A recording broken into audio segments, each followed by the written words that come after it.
Hey there guys, JR here. I wanted to do this video to help someone else that might be having the same issues that I've had with my Suzuki DR650. Intermittent ignition failure. Could be after it's sat, it won't start, no spark.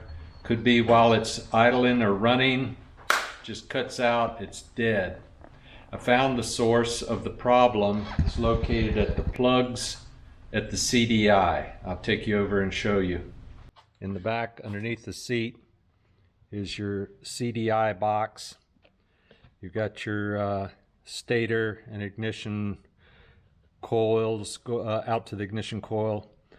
Inside of these 4-pin and 8-pin plugs are little metal clips that connect into the CDI itself. I found fatigue in the pins internally, some of them broken, so intermittent connections.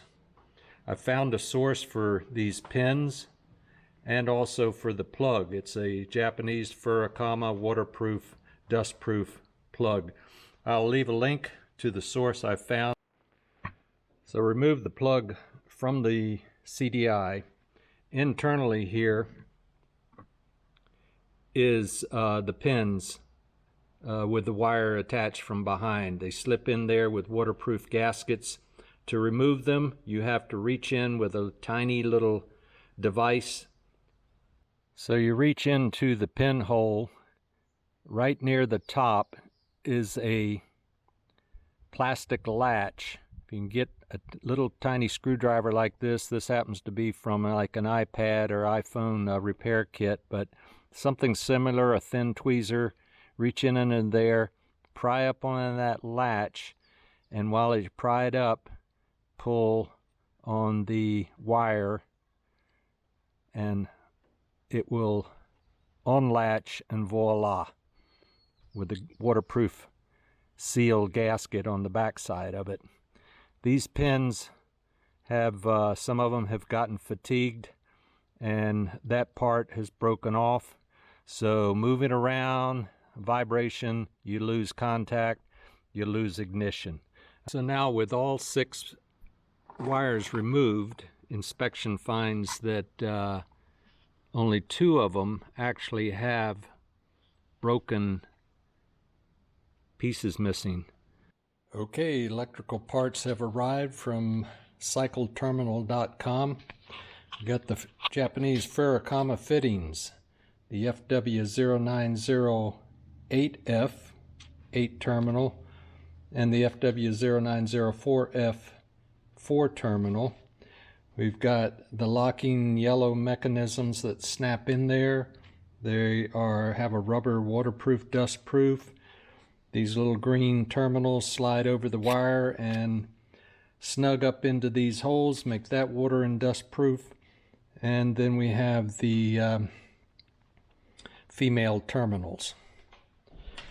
I got their crimping bar because I wanted a good, secure, and proper crimp on these metal terminals, which I might only replace the ones that have gone bad.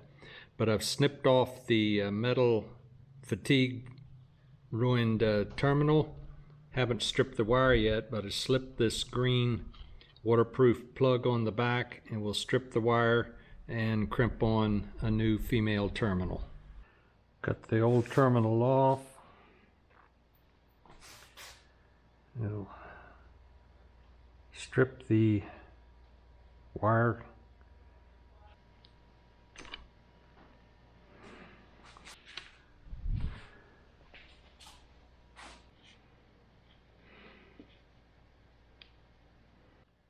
Place the terminal over the silicone rubber gasket and start crimping. Kind of a delicate operation. There, that crimps it to the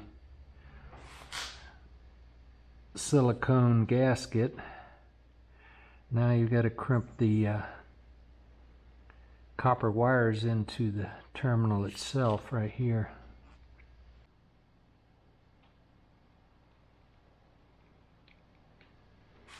So I've replaced 3 of the terminals indicated by the green rubber gaskets.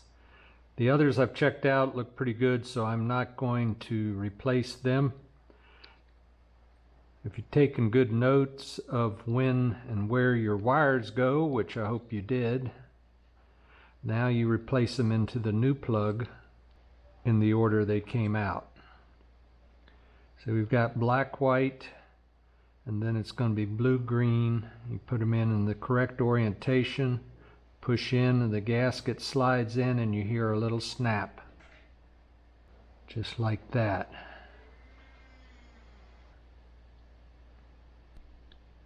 Presses in just like that. Snap. Now for the 6-wire. We do the same for the 6-wire plug.